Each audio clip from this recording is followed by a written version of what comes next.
Y ahora, en el canal de Historia, relatos de las páginas del tiempo. Les traemos historias de éxitos y tragedias, avances y logros en nuestro viaje en busca de la historia. Es el mayor misterio no resuelto de la humanidad. Miro a las estrellas y me pregunto, ¿estaremos solos? Es una pregunta lógica. ¿En algún lugar del espacio exterior podría existir alguna otra civilización inteligente? Si no seguimos buscando, no triunfaremos. Enviamos señales al espacio y estamos atentos por si recibimos una respuesta. El que no los hayamos encontrado no quiere decir que no estén ahí. Esta es la historia de todos los científicos y soñadores que trataron y tratan de hallar la respuesta a la misma pregunta. ¿Hay alguien ahí fuera?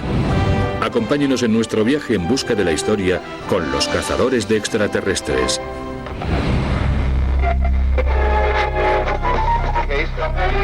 En la noche de víspera de Halloween de 1938, millones de personas de todo el país sintonizan la cadena CBS para escuchar un programa semanal de música. Bulletin is handed me.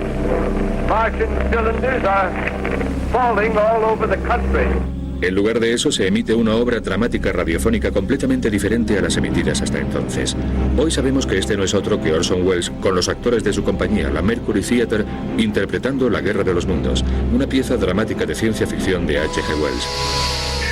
Pero en 1938, la posibilidad de que unos invasores de Marte estén atacando realmente la Tierra es la prueba de que estamos dispuestos a aceptar la posibilidad de vida en otros planetas.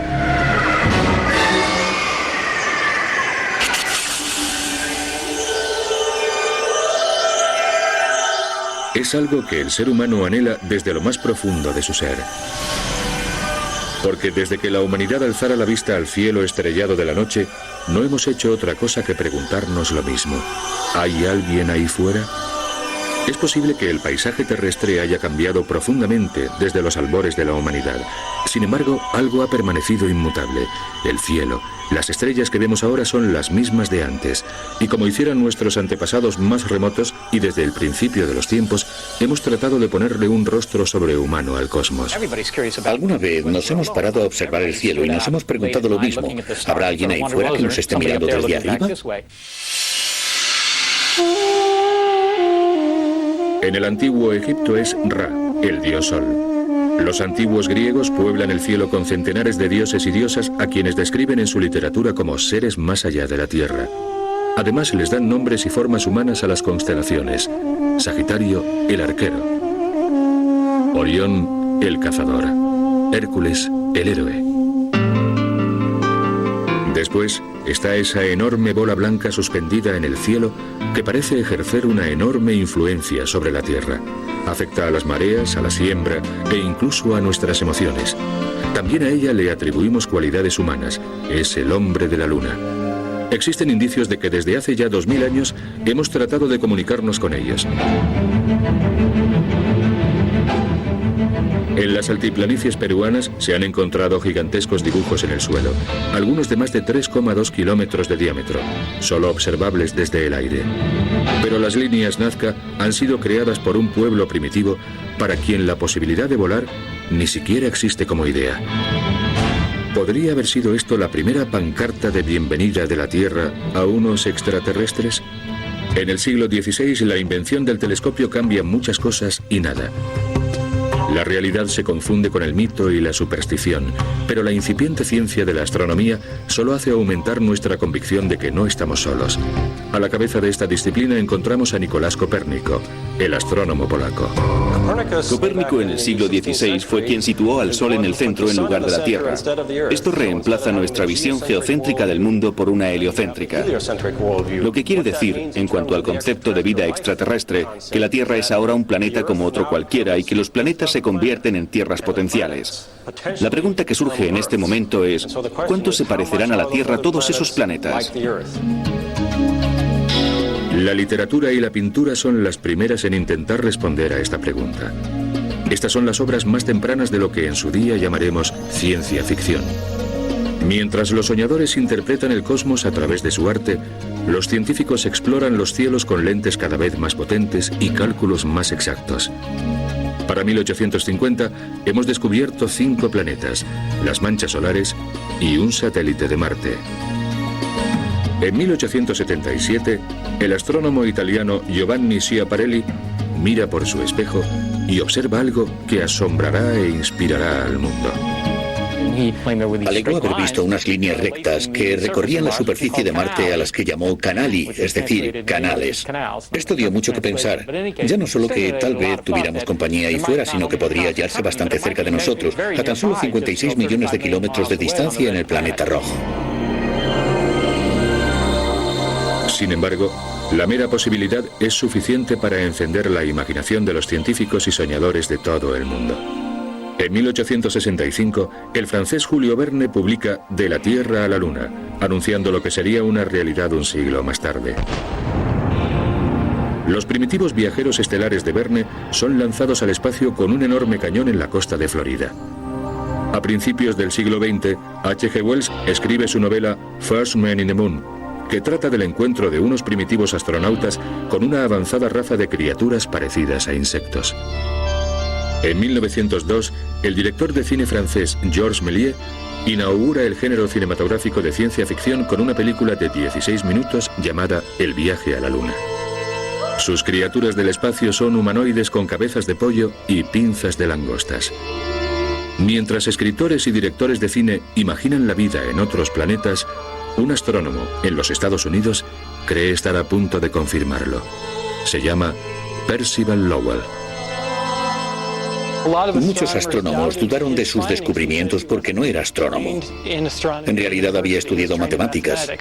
Seguramente pensaría, vosotros no habéis visto lo que yo he visto. Tengo las pruebas, venid y mirad por mi telescopio. Desde que era niño, a Percival Lowell le había fascinado la astronomía, pero siempre había sido un pasatiempo. Hacia 1893 lo encontramos convertido en un empresario próspero de Boston, Massachusetts.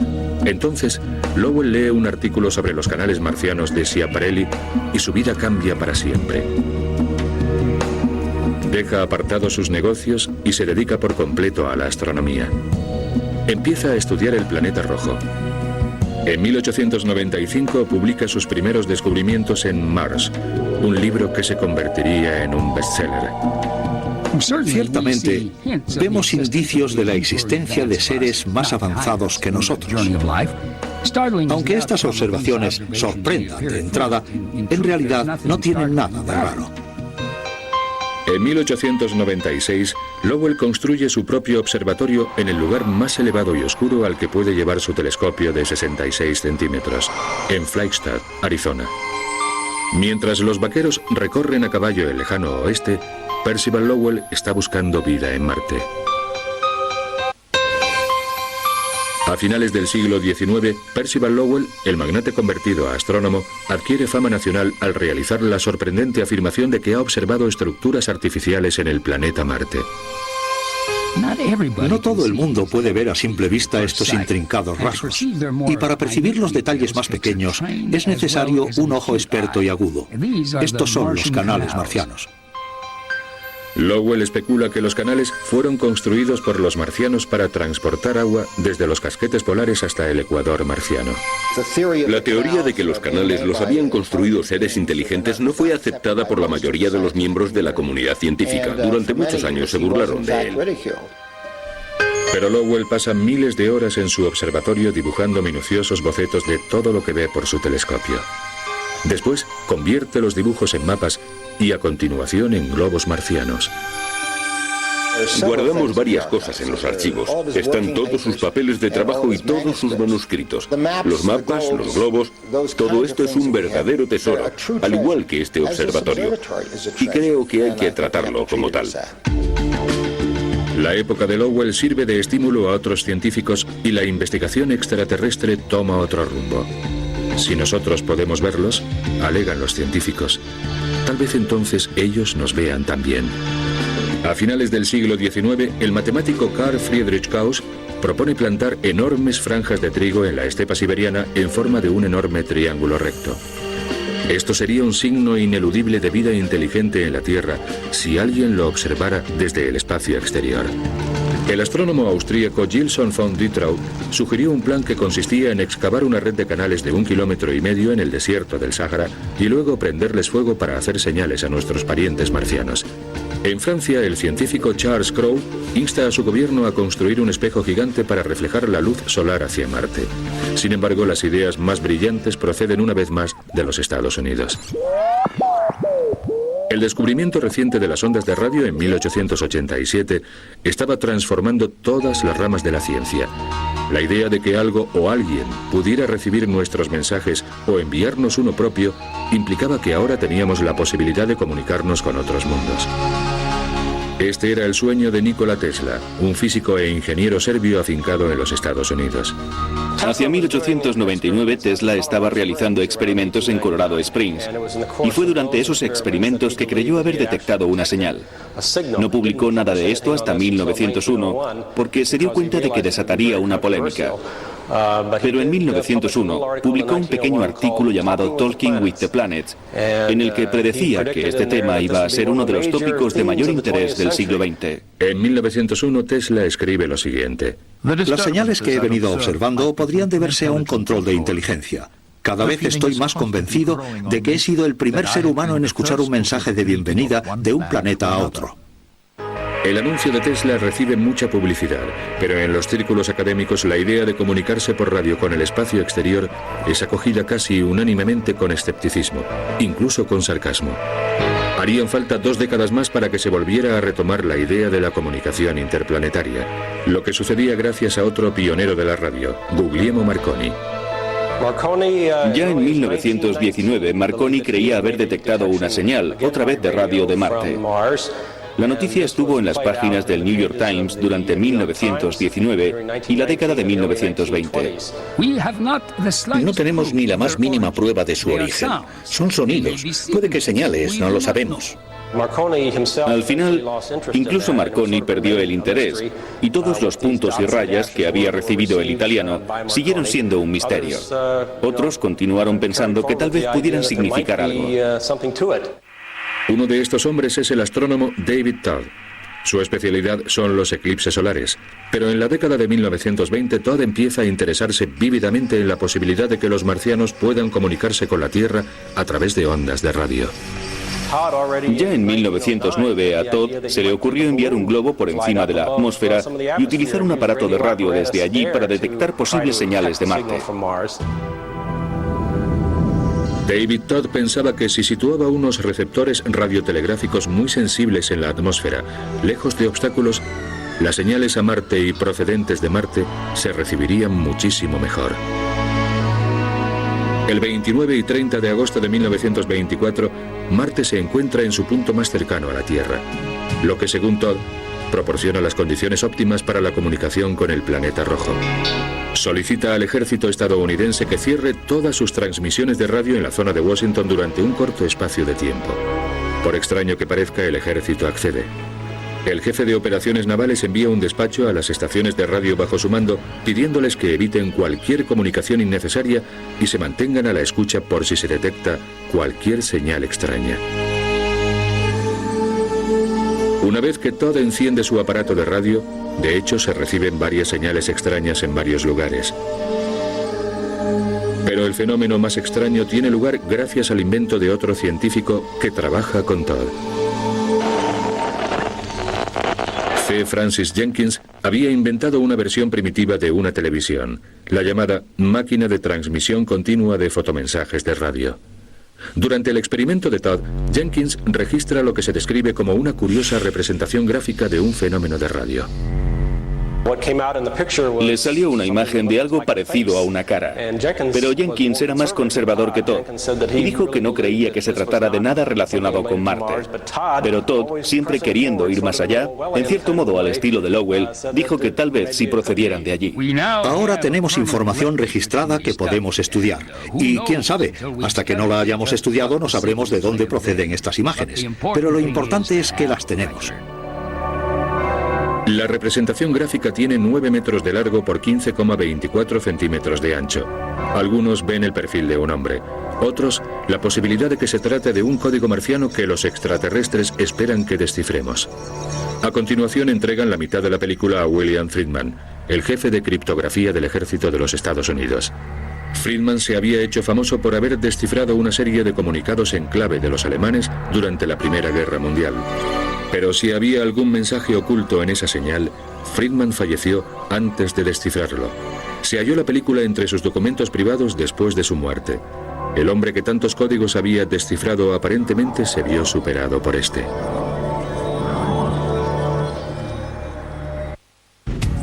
En las décadas de 1930 y 1940, los científicos no dejaban de descubrir nuevos mundos extraños. Continuamente se barajaba la posibilidad de que alguno de ellos estuviera habitado. Por su parte, Hollywood se encargaba de mostrarnos qué aspecto podrían tener los extraterrestres que llegaran a la Tierra. Su versión era bien distinta y nos presentaba a alienígenas que parecían asumir la personalidad de los tiempos. En 1947, un piloto del Servicio Forestal de los Estados Unidos, llamado Kenneth Arnold, estaba sobrevolando el estado de Washington cuando ve lo que describe como discos voladores. Unos días más tarde, en una conferencia de prensa, el ejército de los Estados Unidos parece confirmar la posibilidad de una invasión alienígena en Roswell, Nuevo México. Ha nacido la era de los ovnis. Las autoridades civiles y militares no tardan en recibir miles de llamadas de personas que dicen haber avistado un platillo volante. El cine y la televisión echan más leña al fuego, difundiendo ideas de que seres de otros planetas han visitado la Tierra siempre y lo siguen haciendo. Se había declarado la Guerra Fría y la gente tenía miedo de cosas en el cielo porque después de todo podría tratarse de aviones soviéticos que vinieran a bombardearnos. Además, si estábamos a punto de poder enviar un cohete al espacio, también era posible que los alienígenas pudieran enviarnos uno aquí. Y el público acabó interpretando lo que veía en el cielo como algo alienígena y probablemente hostil. Desde el principio, el ejército de los Estados Unidos participa de este fervor. En 1947 se sabe que las fuerzas aéreas han lanzado el llamado Proyecto Libro Azul para investigar a los ovnis, aunque se lleva a cabo secretamente. Al final saldría a la luz, pero en 1969 se daría por concluido con la afirmación de la aviación de que no existen pruebas tangibles de que los ovnis sean una amenaza para la seguridad nacional. Hoaxes as erroneously identified friendly aircraft, as meteorological or electronic phenomena.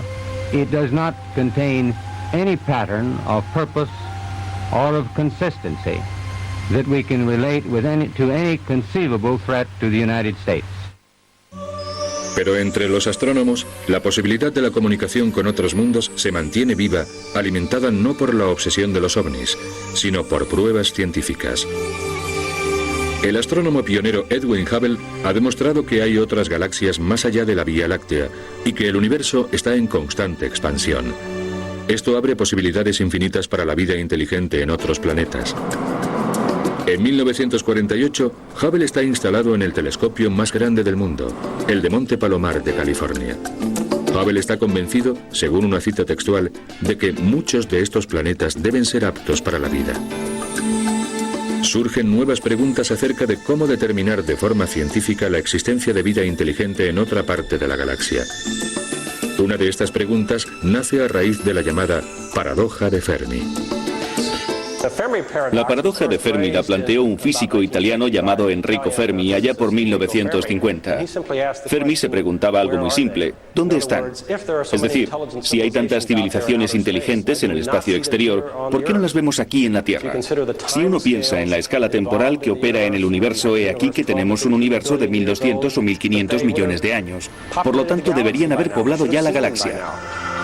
Tal vez, empiezan a preguntarse algunos astrónomos estadounidenses, no sea un gran ojo en el cielo lo que necesitamos, sino una gran oreja. Es la nueva astronomía, aquella que postula que los cuerpos celestes irradian energía a lo largo del espectro electromagnético de muchas formas aparte de la óptica. Una nueva generación de astrónomos, entre ellos Frank Drake, se dedican de lleno a estudiar esa teoría. Son los pioneros del futuro SETI, es decir, el proyecto del gobierno de Estados Unidos para la búsqueda de inteligencia extraterrestre.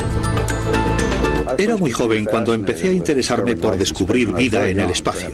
Tendría unos 8 años cuando mis padres me dijeron que había otros planetas. Fue toda una revelación.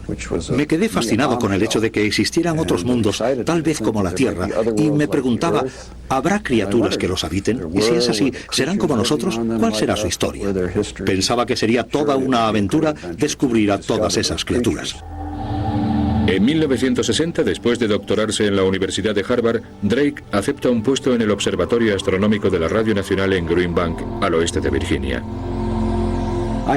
Estoy seguro de que no estamos solos. Por supuesto, es una afirmación muy atrevida. La gente dice, ¿pero cómo puedes decir eso? Bueno, pues lo puedo decir porque, primero, hay 400.000 millones de estrellas en nuestra galaxia y una gran parte de ellas son como nuestro Sol. Las circunstancias que produjeron todo esto fueron circunstancias muy normales, de manera que lo que sucedió aquí tiene que haber sucedido en otros lugares. Y si esto no te convence, pues hay otros 100 millones de galaxias. Así que no hay duda de que hay vida en algún lugar del universo, incluso vida inteligente. Durante su estancia en Green Bank, Drake se dispone a probar su teoría. Junto a otros compañeros empieza a utilizar un radiotelescopio de 13,5 metros para localizar señales a 1420 MHz, o lo que es lo mismo, a una frecuencia marcador o en el punto de encuentro del átomo de hidrógeno. Drake bautiza su proyecto con un nombre poco corriente. Se me ocurrió llamarlo Ozma porque el lugar que intentábamos encontrar era una tierra lejana, de muy difícil acceso y poblada por extraños y exóticos seres. En la primavera de 1960 se conectan los receptores de Ozma. Inmediatamente, el equipo de Drake obtiene resultados. Era el primer día del proyecto. Llevábamos muchas horas observando nuestro primer objetivo, la estrella Tau Ceti, y entonces enfocamos el telescopio a Epsilon Eridani, la segunda estrella objetivo. Casi inmediatamente oímos algo que nunca habíamos oído antes en todos los años de nuestra investigación. Se trataba de una señal que sonaba como... Era el tipo de señal que se había dicho recibiríamos si otro mundo tratara de comunicarse con nosotros. Mi primer pensamiento fue, ¿así de fácil? ¿No hay más que ir a la primera estrella y encender el aparato? No sabíamos muy bien qué hacer. A continuación enfocan a otro punto, pero cuando vuelven al anterior ya no logran localizar la señal de nuevo. Varias semanas más tarde localizan una señal similar a la primera. En este momento se descarta la posibilidad de que se trate de interferencias de radio procedentes de otro transmisor de la Tierra. Ozma suscitaría un gran interés durante 1961. La Academia Nacional de Ciencias celebra una conferencia en Green Bank para evaluar la posibilidad de comunicación con otros mundos. En este momento, Frank Drake revela una ecuación que situaría la búsqueda de extraterrestres a la cabeza de la investigación científica. La ecuación calcula el número de civilizaciones que podría haber habido o hay en el espacio. La ecuación determina el valor de n, que representa el número de civilizaciones de nuestra galaxia que tienen el potencial para comunicarse por radio. Es una forma de cuantificar las posibilidades que tenemos de recibir un mensaje del espacio exterior. Según Drake, las posibilidades matemáticas son muy buenas. La ecuación de Drake es una atrevida fórmula que conmociona hasta los cimientos al serio mundo de la astronomía. Influirá enormemente en el trabajo de un joven astrónomo llamado Carl Sagan, pero para el ciudadano de a pie no existe. Este prefiere que sus buscadores de alienígenas vayan vestidos con brillantes trajes plateados. Godspeed, John Glenn. En 1961, John Glenn se convierte en el primer norteamericano en describir una órbita completa alrededor de la Tierra y en ver al planeta desde un punto de vista extraterrestre. Así comienza la era espacial. Y por primera vez en la historia, el público observa cómo la ciencia se va pareciendo cada vez más a la ciencia ficción. 5, 4, 3, 2, 1, 0. Ignition. Liftoff. Liftoff. La carrera espacial ha empezado, y al igual que nuestros antepasados más remotos, el objeto de nuestro deseo es también la Luna. El 21 de julio de 1969 lo logramos. Go ahead, Mr. President. This is Houston out. Because of what you have done, the heavens have become a part of man's world. Pero Neil Armstrong, Buzz Aldrin y Michael Collins no están solos ahí arriba. Los investigadores de la vida extraterrestre habían lanzado al espacio una serie de sondas no tripuladas anteriormente. La misión era tomar fotografías y reunir información, aunque algunas contenían también un mensaje especial dirigido a los extraterrestres. Un mensaje no muy distinto al que podrían encerrar los dibujos de las altiplanicies peruanas. It is now okay to talk about intelligent life elsewhere, whereas a decade or two ago it wasn't okay. It was considered too speculative to be worth any investment of time. Nunca sabremos si el mensaje de Sagan fue recibido por alguien más allá de las estrellas.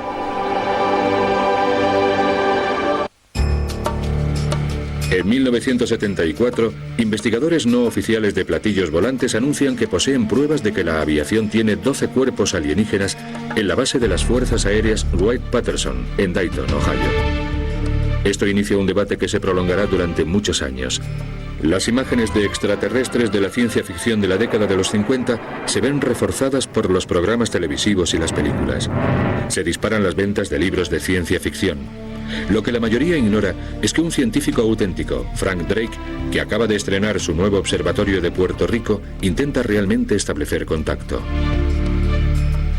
En 1974 enviamos un mensaje de 3 minutos de 1679 caracteres desde el observatorio de Arecibo. Se trata de una especie de música cósmica y llegará a formar parte de la cultura popular algún día, influyendo en el clásico Encuentros en la tercera fase. Pero en 1974 es una novedad. Cuando se decodifica adecuadamente, se forma una imagen que empieza con un sistema numérico y termina con la fórmula química de una molécula de ADN, la molécula básica de la vida en la Tierra. Es un bosquejo del aspecto de un ser vivo para que vean cómo somos y que básicamente somos primates. Después, debajo de eso, está el dibujo del telescopio, el Arecibo, que es el que ha enviado el mensaje apuntando a un punto. Las dimensiones están escritas a un lado. No solo les decimos el nombre del telescopio que ha enviado el mensaje, sino que la información que incluimos les da una medida de lo avanzado de nuestra tecnología, ya que es el telescopio más potente que tenemos. 3 años después de enviar el mensaje al espacio, se recibe una respuesta. En el Observatorio de Radio de la Universidad del Estado de Ohio, Jerry Eman se encuentra en el panel de control de un receptor de radio al que llaman la Gran Oreja, y que es uno de los aparatos de escucha del sistema SETI del gobierno. Mi trabajo era verme todos los listados del ordenador en busca de algo interesante. Algo por encima de 4 era sin lugar a dudas interesante. Esta señal era de 30. Era tan potente, unas 5 o 6 veces más potente que cualquier otra señal que hubiéramos recibido en el pasado, que me quedé completamente atónito. Escribí inmediatamente en el margen del listado un wow entre admiraciones. Entre una serie de números arbitrarios aparecía una extraña serie de letras. ¿Qué querría decir 6EQUJ5? Es posible que fuera una interferencia, pero con las características de una verdadera señal. Es cierto que nadie sabía qué era, y que no basta con que se produzca una vez. Es como si mi vecino me dice que ha visto un fantasma, pero cada vez que vamos a su casa no aparece. Pues lo siento, el haber visto un fantasma una vez no prueba en absoluto la existencia de fantasmas. SETI sigue vigilando. Durante la década de 1980, los científicos se convierten en protagonistas de la historia. La búsqueda de vida extraterrestre inteligente va despertando gradualmente el interés y el apoyo de la comunidad científica internacional. SETI se convierte en una prioridad en el presupuesto nacional y los fondos federales, que a principios de los 70 ascendían a unos cuantos cientos de miles de dólares, se convierten en más de 10 millones de dólares a principios de los 90. Pero entonces, el 12 de octubre de 1992, irónicamente en el 105º aniversario del descubrimiento de América por Colón, el Congreso recorta el presupuesto para el programa SETI y en menos de un año cierra definitivamente el grifo. Después de más de 15 años y de 60 millones de dólares empleados en investigación y desarrollo, SETI desaparece. Tantos recursos malgastados. Fue una gran vergüenza para el Congreso, de hecho para todo el país. El resto del mundo se echaba las manos a la cabeza diciendo: ¿cómo es posible que los norteamericanos, que están tan avanzados en cuestiones científicas y tecnológicas, hayan hecho semejante barbaridad? Fue un error del gobierno.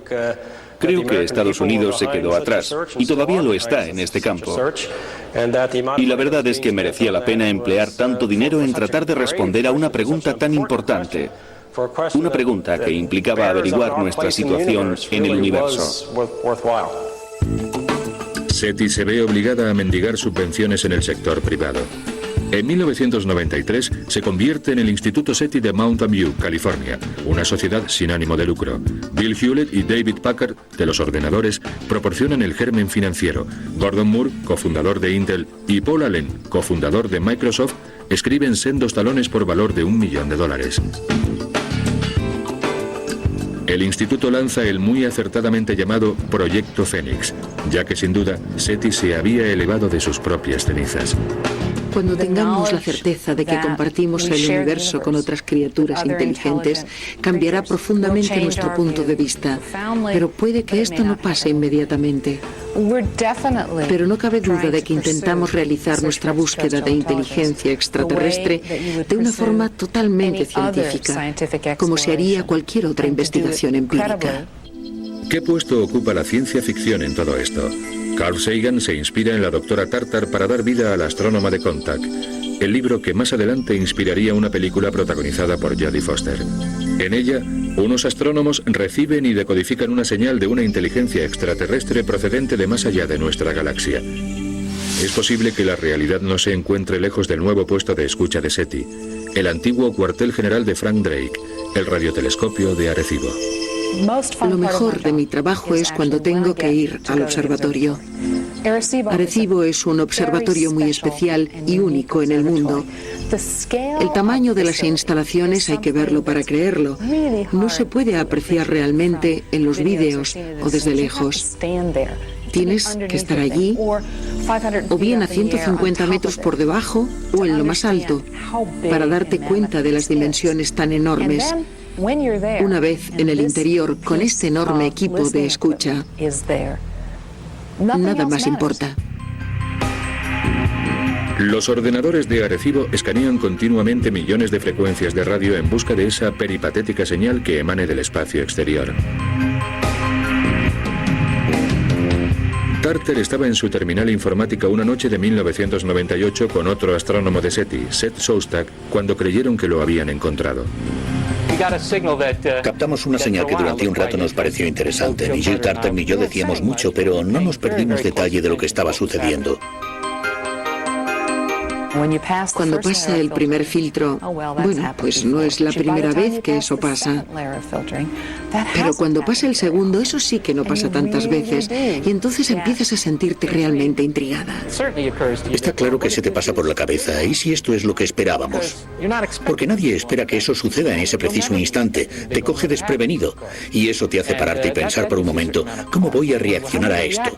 Y si es esto, ¿qué voy a hacer después? Es un poco inquietante. En mi caso no tuve muchas de esas sensaciones de las de Dios mío, ya está, que confirmaran lo que realmente estaba pasando. Desgraciadamente, en cada caso, resultó que nuestra propia tecnología nos había jugado una mala pasada. Pero nadie ha abandonado aún. Con gran optimismo, SETI ha establecido una serie de protocolos en caso de que ET llame alguna vez a casa. Una de las normas es: asegúrate de que la señal que has detectado es realmente extraterrestre. Eso es lo primero. Hay que confirmarlo, hay que estar completamente seguro. Y segundo, hay que informar inmediatamente a todo el mundo. De hecho, la información sobre la existencia de una tecnología extraterrestre es patrimonio del mundo y no tenemos la intención de mantenerlo en secreto. Durante siglos, los astrónomos han enfocado sus telescopios hacia el cielo, preguntándose qué estaría pasando en todas esas estrellas y planetas lejanos. El universo es un lugar inmenso, no hay más que levantar la vista al cielo y ver todas esas galaxias para darse cuenta del lugar que ocupamos en el cosmos. Pero los telescopios de Tierra tienen sus limitaciones, por lo que desde 1964 y desde las primeras misiones del Mariner hemos tratado de acercarnos a ellos en lugar de quedarnos esperando a que sean ellos los que se aproximen. La primera parada, Marte. En 1965, un cohete Atlas envía la sonda espacial Mariner 4 a un viaje de 7 meses y de 520 millones de kilómetros a Marte. El Mariner 4 envía las primeras imágenes de cerca de un planeta que no es el nuestro. Desde hacía tiempo sabíamos que había agua, que tenía una atmósfera más densa y que era muy parecido a la Tierra, así que tal vez hubiera vida allí también. El Mariner 4 nos ha proporcionado unas cuantas imágenes breves pero fascinantes de Marte. Las dos misiones del Mariner 6 y 7 de 1969 enfocan sus cámaras a las desconcertantes zonas polares del planeta. Los casquetes polares blancos no son hielo de agua, sino de dióxido de carbono. Las manchas negras no es vegetación, es polvo en suspensión moviéndose.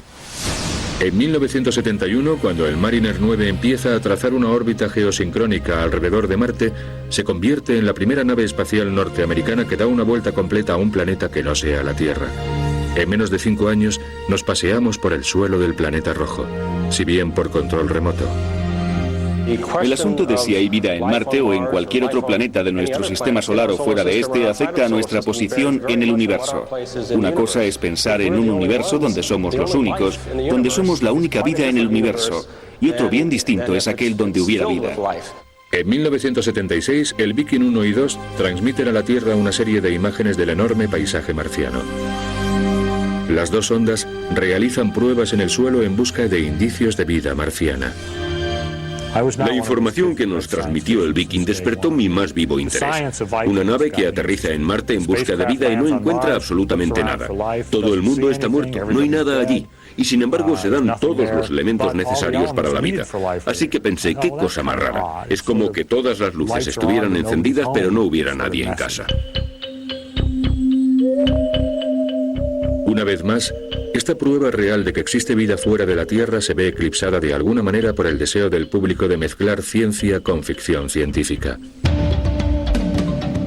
El interés del público se centra en esto: una estructura aparentemente artificial en la superficie de Marte que guarda un asombroso parecido con un rostro humano. Nos gustaría pensar que se trata de algo más, y durante un tiempo lo creemos. Sin embargo, no son más que un montón de rocas fotografiadas al atardecer marciano. Mientras tanto, en la Tierra, se produce otro descubrimiento que sacude literalmente a la comunidad científica. En 1984, científicos del gobierno descubren en la Antártida un pequeño meteorito. Tiene forma de patata y procede de Marte. En 1995, cuando observan al microscopio al ALH 84001, se descubren restos de materia orgánica que podrían indicar la presencia de vida en el pasado. El equipo del Centro Espacial Johnson cree haber encontrado fósiles en este fragmento. No sabemos con seguridad si estos fósiles son de Marte, pero esta es una de las razones que nos hacen pensar que la vida pudo pasar de Marte a la Tierra o viceversa. El 4 de julio de 1997, el Pathfinder de la NASA aterriza en Marte. Cuanto más profundicemos en nuestro conocimiento de Marte, más pruebas podremos encontrar de que una vez hubo vida allí. Hay dos posibilidades. Una es que vamos a Marte y encontramos fósiles y vida, y resulta que es un tipo de vida como la nuestra. Pero el escenario más interesante sería ir a Marte y encontrar fósiles y pruebas de que hubo vida allí. Encontrar bioquímica marciana en los restos marcianos, en sus materiales orgánicos, y que al compararlo con nosotros, resulte que estamos ante verdaderos alienígenas, que son un tipo de vida diferente. Sería el segundo génesis de la vida. En el fondo siempre he pensado que somos demasiado conservadores. Sin embargo, si te paras a examinar la biología de la Tierra, te das cuenta de que una de las características esenciales de la vida es su oportunismo, su adaptabilidad. Pero nosotros, con nuestra forma conservadora de pensar, tendemos a decir, la vida solo puede existir en planetas como la Tierra. Pero me apuesto lo que sea a que nos vamos a encontrar con mundos donde la vida no sigue las leyes que nosotros conocemos. ¿En qué momento se arroja la toalla? Cuando llevas en esto 10 o 20 años, es fácil decir, vale, se acabó, no están ahí. Pero por supuesto la respuesta es no. Solo porque no los hayas encontrado no quiere decir que no estén ahí. Han pasado más de 100 años desde que Percival Lowell especulara acerca de la vida en Marte. Y aunque parece ser que en Marte jamás existió la avanzada civilización que Lowell había profetizado, nos ha dejado un legado inquebrantable en cultura popular y ciencia. Lowell se equivocó en los detalles, pero tenía razón al plantear la gran pregunta y no se equivocó al elegir el planeta. Tuvo razón al decir que la búsqueda de vida es lo más interesante del estudio de las estrellas o cuando vamos al espacio. Y tenía razón al suponer que Marte sería el primer planeta que nos iba a proporcionar respuestas con sentido. Creo que el espíritu de Lowell sigue vivo hoy en día en científicos como nosotros, que consideramos a Marte como el planeta más interesante, aparte de la Tierra, en cuanto a la historia de la vida. Justo antes de su muerte prematura en 1916, Percival Lowell observó lo que pensó era un noveno planeta en el sistema solar. No se equivocaba. En 1930, los astrónomos del Observatorio Lowell confirmaban la existencia del planeta X. Y para honrar la memoria de este visionario, lo bautizaron con el nombre de Plutón, tomando las iniciales P y L de Percival Lowell. Se puede usar su telescopio y a unos 10 metros de la plaza principal está su mausoleo. Ahora por fin se encuentra en espíritu y sigue mirando por su telescopio y vigilándonos para que sigamos por el camino que él quería y cuidando de su telescopio. La búsqueda de vida extraterrestre continúa. No hemos resuelto la misma pregunta que siempre nos hemos planteado. ¿Estamos solos? Pero hasta que no haya una señal inequívoca e innegable de la existencia de otra civilización, o hasta que no encontremos nosotros mismos pruebas biológicas, debemos continuar nuestra labor de búsqueda.